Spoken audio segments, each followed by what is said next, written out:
You took a different approach with that. I mean, what was your motivation? He was born in 88. She was arrested for shoplifting. So I became a single dad at that point. For the next 18 months, I went back to my old apartment, worked, went to school. A lady next door kept my son while all going to school, playing basketball, doing my job, and just trying to work. When you're in survival mode, you do more than what you think you're capable of. And for me, it was never to make excuses. I never drank alcohol, never smoked drugs, never sold drugs. I wasn't stealing. I was just working. Your story is inspiring because it's still going. The more I worked and the better attitude I had, the more success I was receiving. So fortunate enough to get a scholarship to college, being a young man who's treating himself, trying to do the right things in the community, who helped me out, taught me to say yes, sir, yes, ma'am, be polite, and just gave me an opportunity. So my young childhood was traumatic, but it was an eye-opener that I knew I could do more than what I was given. So I was fortunate enough to survive. Right. No one's shown you, sounds like, how to be responsible at 10 years old. I mean, you were acting like most grown men don't do. Getting a job, paying bills, working hard, being nice to people. When did you start to realize as a basketball player that you had something special? Who was your coach at Kentucky? Rick Pitino. Rick Pitino was our coach. Jim O'Brien, Winston Bennett, Delray Brooks. We had a great coaching staff, really good players. And again, we had everything we needed, from leadership to loyalty to work ethic to talent. When you do all that together, we scored 86 points at halftime one game. You set a culture, you set a vision, mission, values, and you get people to follow you. I found that the reality, it's a business. Like, I was sitting at home watching Sports Center, just watching TV, and then it said Derek Ennis has been traded. I'm like, they just said he's getting traded, and then that was the end of the story. I was like, wow. Welcome you to the first episode of the House of Bricks podcast. I want to use all of my failures and mistakes and learnings to help inspire people. With all of that being said, I'd like to welcome my good friend, Mr. Derek Anderson. Derek, welcome to the show. Hey, everybody, I'd like to welcome you to the first episode of the House of Bricks podcast, where we are teaching people to use life's experiences for them instead of letting them weigh them down. And before I get into my guest today, I wanted to thank a very special person that's been with me for the past 22 years. I don't know how she did it, my wife, Vanessa. So without her, I wouldn't be here today, and this podcast wouldn't be happening. And so, Vanessa, I love you, my 4 boys. The greatest 2 things in my life were marrying my wife and being a father of 4 boys. The amazing work that God has done in me over the past 20 years. I want to use all of my failures and mistakes and learnings to help inspire people, because it's what you go through that empowers you to help people in whatever situation that they're in. So with all of that being said, I'd like to welcome my good friend, Mr. Derek Anderson. Derek, welcome to the show. Thank you, man. I appreciate you having me on, man. Congratulations, too. Yeah, thank you. So you have an incredible story. There's so many different places that we could start, but why don't we start in the beginning, kind of your childhood. Tell us about your upbringing, some of the challenges that you experienced, and share that with our audience. Well, I think everyone has a story. And to me, it's like a hero-villain type of story. Heroes and villains go through the same thing. It's pretty much just how you respond to every situation that happens to you. I remember being 10 years old, my dad being 6'9", a giant. And he was in the Vietnam War. And he had a lot of mental issues. And him and my mother used to fight when I did see him. He didn't live with us, so he used to come by sometimes. And he was really depressed, anger, and my mother was going through her battle with addictions of alcohol. So they would always fight, so it wasn't ever a peaceful place. So I would use my own mindset to how to separate from that house environment. And one day my dad and mom got into a big fight. My mom tried to shoot and kill him with a gun that he owned. She took it out of her closet. And unfortunately, he didn't get hit. She didn't go to jail. But unfortunately, my older brother, who was 3 years older, ran away from home. My dad walked out of my life. I didn't see him for 20 years after that. And my mother had, a few months later, my mother had abandoned me, left me in an empty apartment on drugs. So I was a young kid, man, really struggling in life. And what I did was just try to be nice to people. I kept my clothes clean from washing them in the tub or whatnot.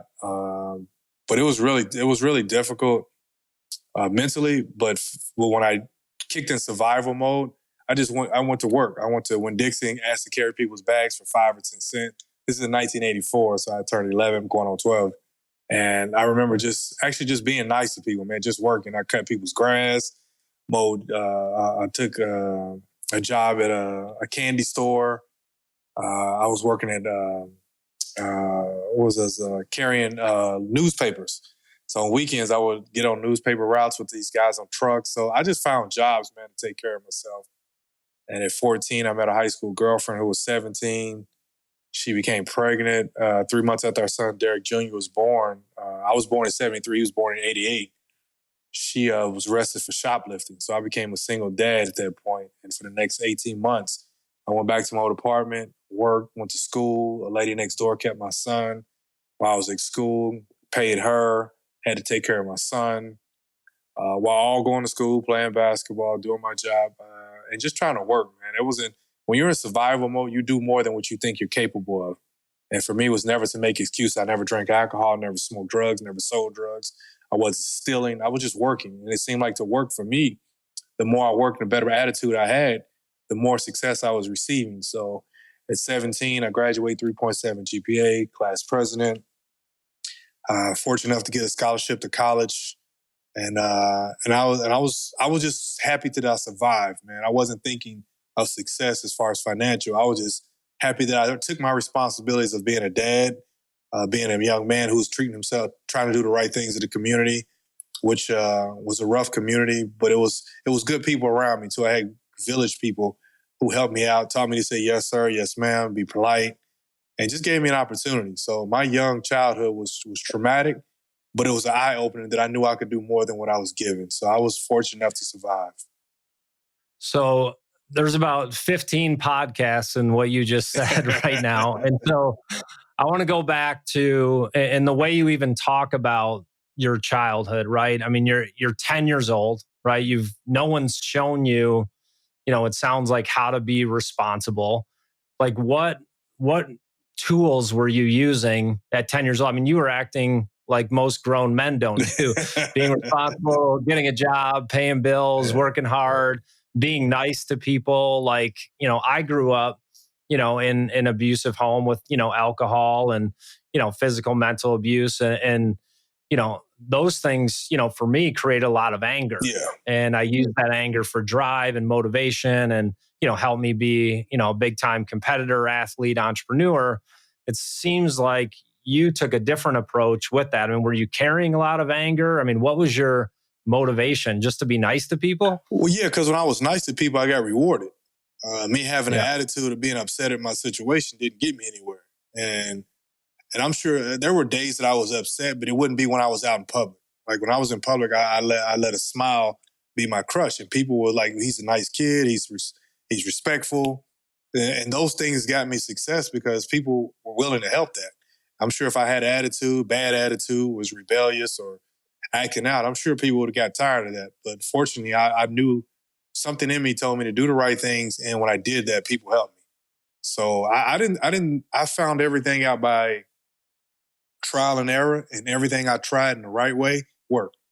And to me, it only made sense. Like, why would I do anything outside of that? But there was days when I was in my apartment alone trying to figure things out. I would be frustrated, angry. Like, why did my parents do this? Why did this happen to me? I see bad kids getting, nice stuff, and I'm not a bad kid. But I thought of that as a child. But once I started seeing success through my actions and my people skills and life skills, I just said, you know what, I'm gonna do this. This is what I'm gonna do the rest of my life until I survive.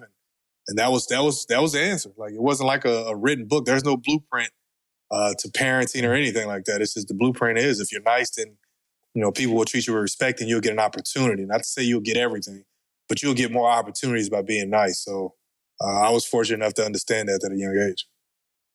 Yeah, no, it's a great perspective. And so, again, for our listeners out there, some of the things you experienced, most of them have not.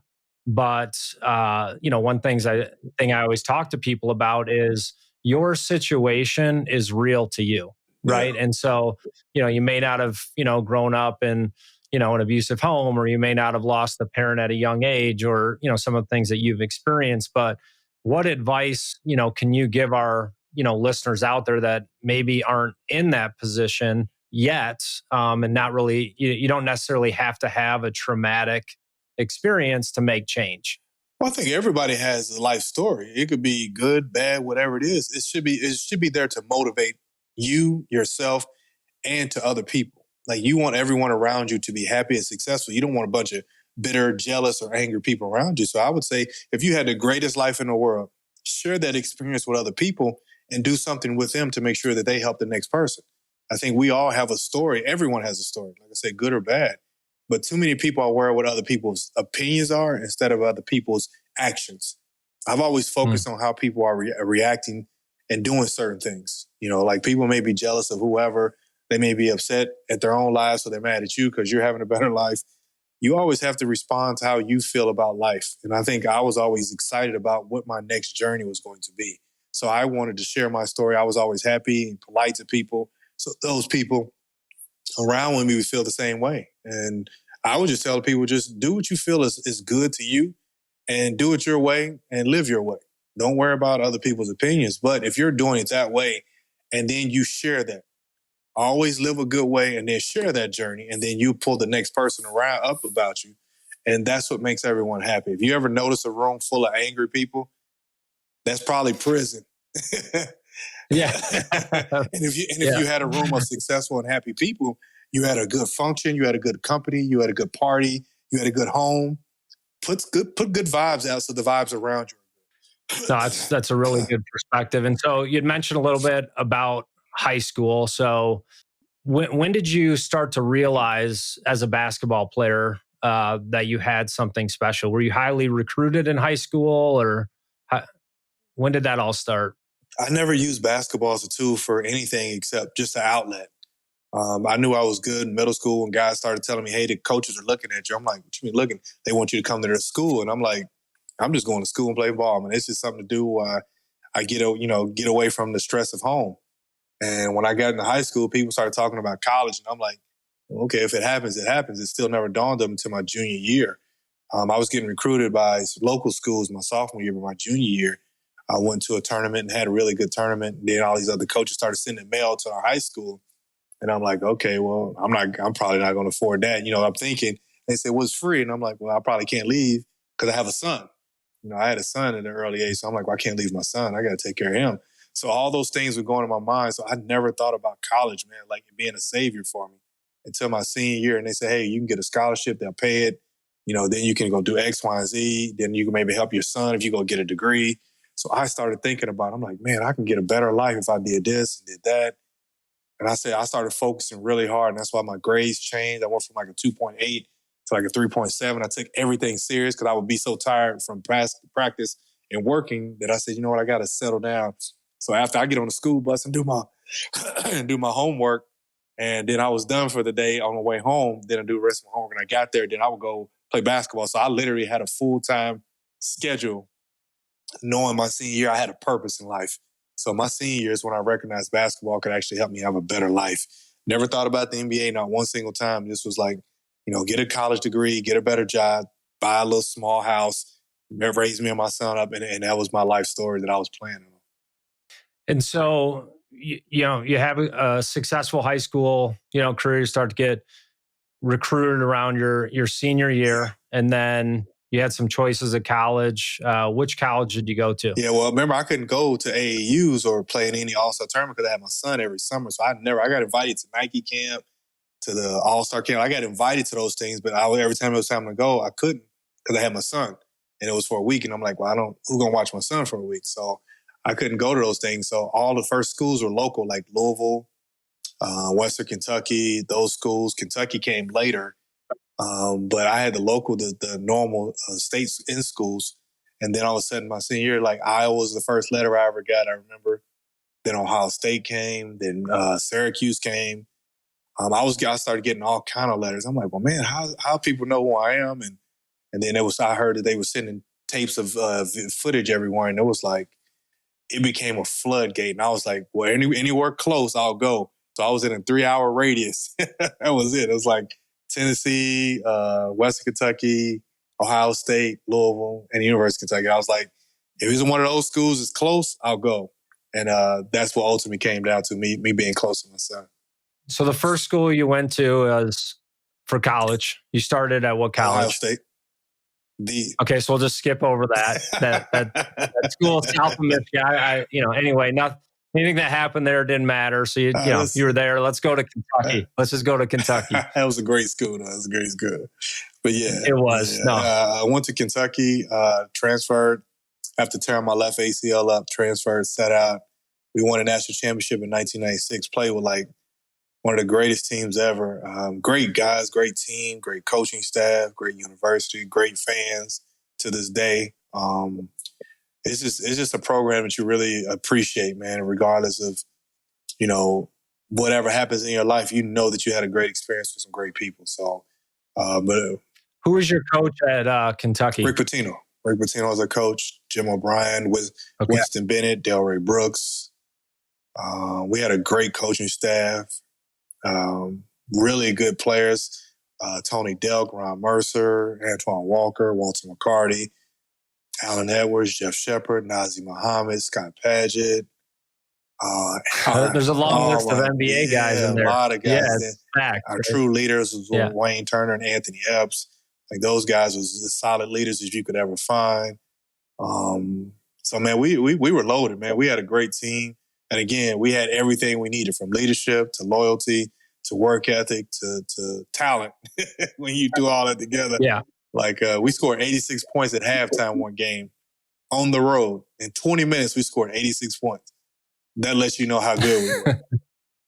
Yeah, I remember watching. So, part of what I do is executive coaching. I've coached entrepreneurs over the years, started 5 different businesses, helped establish, culture in those businesses, very similar to sports, right? Yeah. You set a culture, you set a vision, mission, values, and you get people to follow you.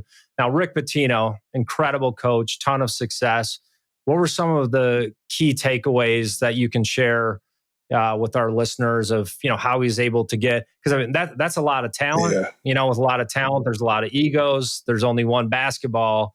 How does he get, that group of guys, to work together and buy into what the vision is? Well, what he did first thing he did was read us a book.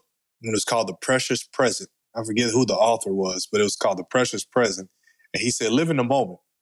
A lot of you guys might be thinking about the NBA or worrying about home life.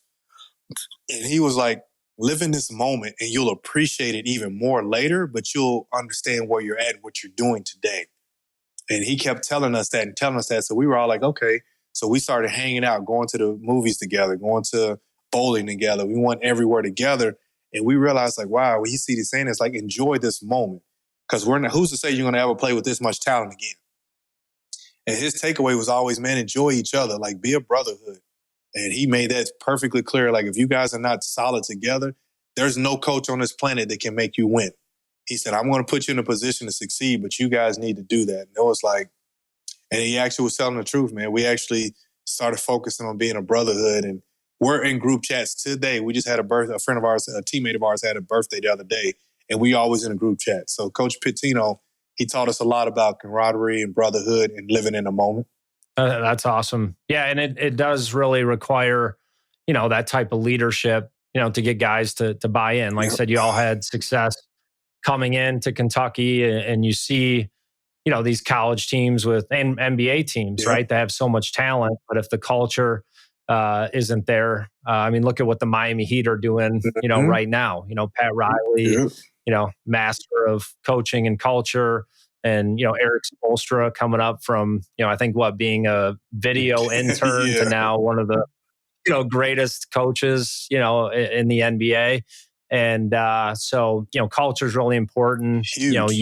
The unity and getting collective buy-in. So have a successful college career. You get into the NBA. Just kind of fast forwarding a little bit. Now this is where you and I met. Is when you came to the Miami Heat. So this was, probably, man, we're old, 23 years ago, or no, probably about what, 15, 16 years ago, 2005, Yeah, 6? 2005, 2006. Yeah. 2005, 2006. So here I am kind of sitting in a chair like this courtside. You're probably wondering, like, who's this random, white guy who's 23 years old sitting at the end of the bench? And so at the time I got the seats, I think Dwayne Wade, it was his, his rookie year. Yeah, we had him for 2 years. And, here we are showing up, my wife and I, and a newborn baby. So I remember, Pat Riley's in the huddle calling plays, and the baby's like crying in the background. He's like, who's this guy? So, but I enjoyed, watching you and watching, the Miami Heat in that time. What a great team that was. But, you stood out to me just because, number one, your work ethic. And two, I mean, you're just one of those people, like, we haven't talked in, 13, 14 years, but, you pick up the phone, it's like, hey man, it's me, and we're, connecting. And so just, speaks to the integrity, that you carry. But, you guys accomplished something amazing, that season, and leading up to it, your whole life story is, filled with, amazing accomplishments. Walk us through that season and, what it was like to win an NBA championship. Well, I think what happened when I got there, it was more or less, they were kind of the team was kind of like a rocky road up and down. And then we had a good collective meeting and got together, and guys were just like, we got to start doing the right things and sacrificing. Of course, Alonzo Mourning was one of those key catalysts to like getting us together. But we had guys who was willing to accept their role, because here's who came off the bench was me. I started like 99% of my career. Antoine Walker did. Gary Payton started his whole entire career. And Alonzo Mourning started his entire career. 4 of us was willing to come off the bench in order for us to be successful. That took grown men to put their egos aside and actually accept what we were willing to do. And what we were trying to do was, be the best team. So what happened was guys had a good conversation. We started hanging out more. We started enjoying our time together. And it was just one of those moments where you'd be like, man, you could see the shift in guys' attitudes and guys' responsibilities, and guys were lifting each other up. Like the first game I played, when I got there, coach gave me the ball at the end of the game, and I had made a play, hit a shot, tied the game up. Everybody was like, great job, great job. But then the last play, I got an offensive rebound and threw it to Alonzo, and he got the dunk, and everyone was still celebrating. Like, it didn't matter who did well. It was a team. So it wasn't like Dwayne was saving us or Shaq was saving us. It was like we all won as a team. And it was like we won a championship that day. And I was like, wow, this is a fresh vibe. I like this. Guys actually cared. I was excited, man. I was super excited, and everything went really well for us. And we made a run at the end of the year, and just made a magical year, man. It became magical seeing how guys transformed, grew up, and winning a championship. And Coach Riley did a wonderful job, man, of keeping us as a unit. Once you got into the NBA, obviously your life was wildly different than your upbringing. How were you able to keep a cool head, a level head, making the right decisions? I mean, it sounds like you were making those, growing up in spite of your environment. But a lot of times when people come into success, they come into money, they come into fame, they start to change who they are, change their identity. Again, you were, had a pretty strong identity growing up at a very young age and handle those circumstances. How were you able to do that in the NBA when life changed for you in that aspect? Well, I'm sure everyone knows, especially at our age, money only enhances who you are anyway. It only reveals who you really, truly are. I think when you get out of characters, you try new things, but that's everyone. You could be in a bad neighborhood, you could be in a rich neighborhood. People try new things. That's part of life. You grow, say, does it work, does it not? But when you continually act a certain way, that money was going to just enhance who you were. So for me, I still never drank alcohol, never smoked, never do any of that crazy stuff, never did drugs, never anything. But I was trying to help out, people who I thought were going to do well and do better in their lives. But a lot of people didn't. And I think that was a big difference in us is how do we get ourselves in a position to where we're leaders now and not just like letting people latch on to us. And then you're like, oh man, the people are just doing whatever they want to do. So for me, it was more or less like, I think we're doing the right thing.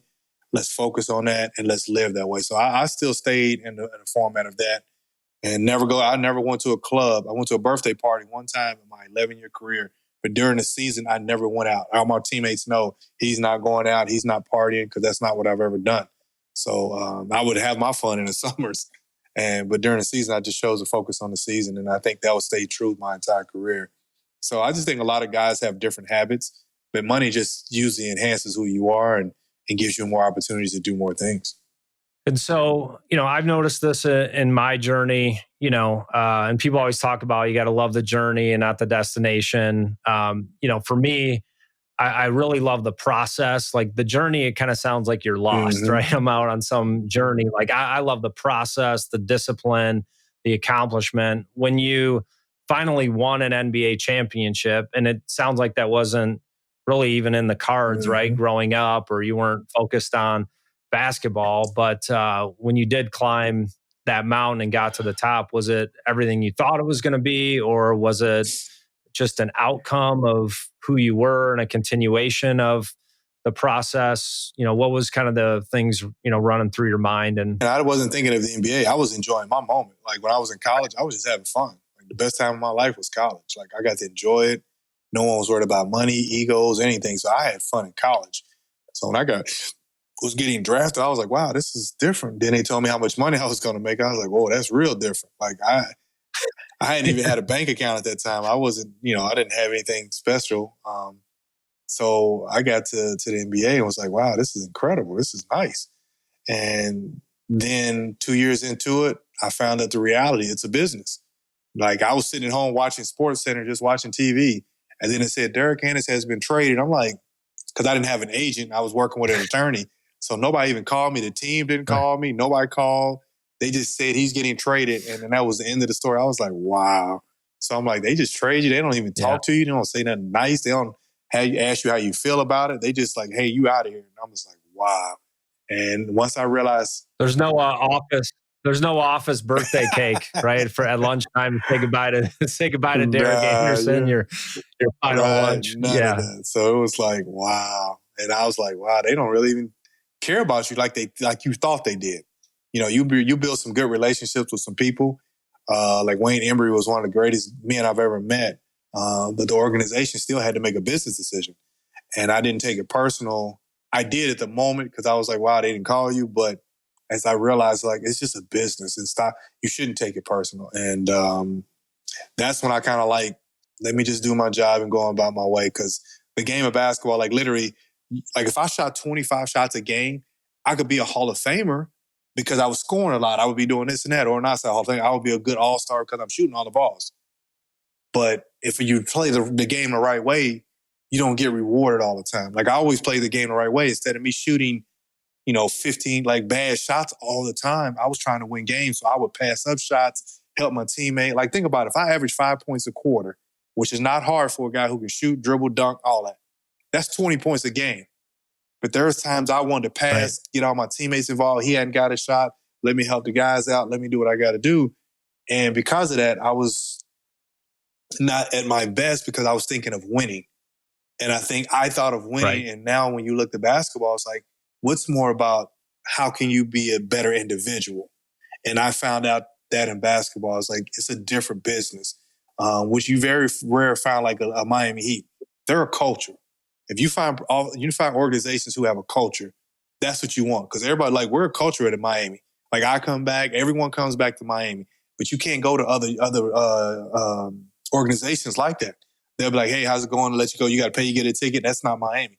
So if you're fortunate enough to find a culture like Miami, you've actually been fortunate enough to play a professional game. And that's the team that I've always held dear to my heart. When I retired, it was like because of my back. But if that wasn't the case, I would have stayed there forever. But, I just think it was just different because of the organization. So I found out the book of business, the game of basketball is a business unless you find a good organization, and they'll use business and people skills together. And again, I was just fortunate enough to have Miami to be one of those those good backbones to have. Yeah.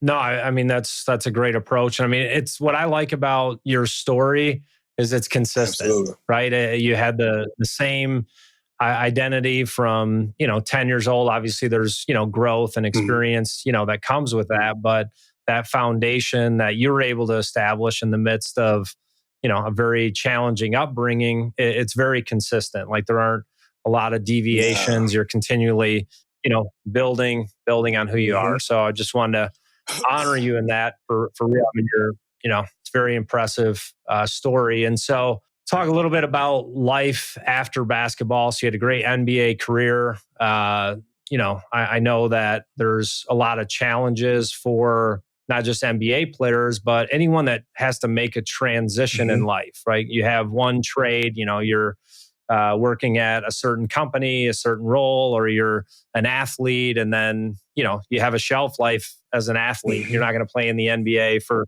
30 years, so what is that transition? So tell us about, your life kind of after the NBA, what you've been able to accomplish there. And again, your story is inspiring because it's still going, right? We're not just here talking about a memoir of, Derek Anderson's basketball career. There's kind of a next phase and a next journey. So talk to us a little bit about what you're up to now. And I'd love to hear it. Well, I've still been focused on my foundation. I've always felt like that was what I want to do, is give back. When I first got my first NBA check, I opened up my foundation. I didn't get a car. I didn't, jewelry. I opened up a foundation and just said, I want to help out the next Derek Anderson. And I just started that. So from 1997 till now, I still do my foundation work. And I don't get paid out of my foundation. I just raise money, go around doing events. I live off my retirement fund. Right now, I just got a job, which is amazing. I was doing foundation work, and the NBA asked would I help be the mental health counselor. And it was because of all the things that I was doing. Like I never called, never applied. And it was based upon what they heard about me. They said, well, he's doing well. He's helping out. He's trying to get kids mentally to change their thought process. We probably should have him talk to our kids. And then I end up getting a job with the NBPA, which is the Retirement Basketball Association for us. So I've just been focused on, of just helping the next me. I realized my journey was meant to happen. It was meant for a reason. We all have a purpose. I wasn't going to be Michael Jordan. I wasn't going to be Dwayne. I was going to be Derek Anderson. And I've accepted that. I've accepted who I am, and I'm enjoying my life. Like I tell some of these young kids, you might not know who I am, but I am a happy person. I have a good life. I'm healthy. I'm happy. Like I don't look for fame. I look for happiness and success. And I think that's a different journey of me. It's just never weighing from what I wanted to do. And it's always just give back, man. I feel like it's so much pain in the world. I just want to help out as much as I can, do all I can while I can. And I think God's given me a blessing, and I just want to give it back to other people. So I'm still in my foundation work, and that's where I'm at. And so you mentioned, the NBPA and mental health, right? And so when I was, an athlete and, even just coming up in business, in the late 90s, early 2000s, like mental health wasn't really talked about, right? It was like, hey, toughen up, just get through it, and push, through whatever circumstance you're in, which there is a part of that. But what are some of the, changes that you've seen, from when you were an athlete versus now, like, the awareness of mental health, the importance of it? I mean, we're all under a certain amount of stress, but, the limelight of being a pro athlete or, a successful business person, I mean, it just piles on, the amount of stress and expectation on you. So what are some of the things that you guys are doing right now to help the players in the league? Well, the first thing I do is make sure we have an understanding when I talk to anybody that there's excuse making and there's mental health. Let's find out where we're at with our lives, where they're at. I meet people where they're at. I don't try to expectations or where they went, where they come from. I meet them where they're at, and I ask them, are you making an excuse, or is this really something you want to discuss with me? And when I tell them that, they're like, what do you mean? I'm like, well, because I was a kid, I was young, and I knew I made excuses for my mess ups. Now, if I'm messing up because I'm dealing with something, let's talk about it. But if I held myself accountable, I can progressively move away from that. And now we can work on my mental health. And I think I'm always honest with them because they need that. If you notice one thing about this world now with social media, people will believe almost anything. And if you tell, and the truth, they find it hard to believe. You know what I mean? It's like social media has really damaged some mental health people by thinking wrong and being able to just blurt out anything without any thought process.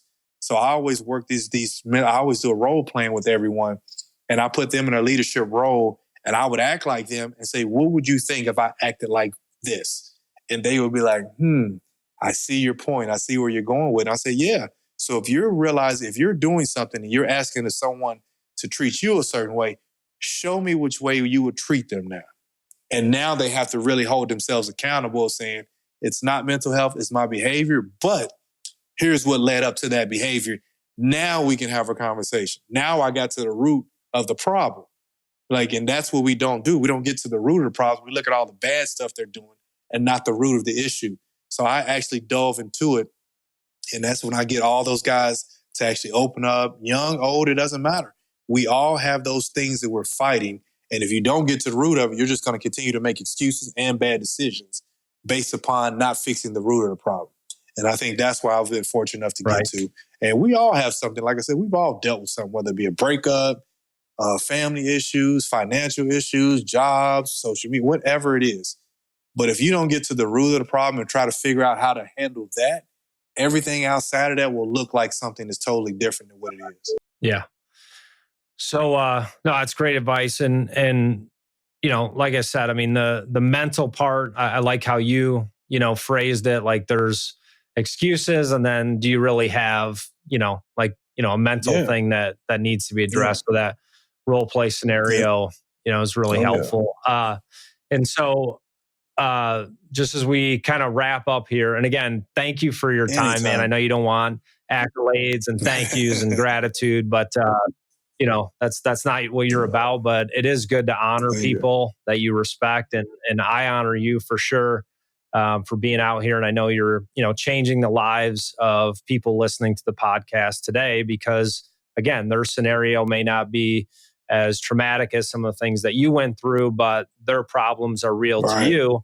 And you don't have to wait, for a life-ending tragedy or life-threatening tragedy to make change. And that's what we're about on this podcast, is taking life's experiences and using them for you and not against you. And so I couldn't think of, a better person, better story, to have you kick things off here. And, I know from my own life, the more things that you're carrying with you, the more damage you can cause to not only yourself, but the people around you. Right. And so you've got to deal with those issues of bitterness and unforgiveness and judgment, because, it's eating you up inside. And then the people that are closest to you are the people that you're the most honest with and who you really are.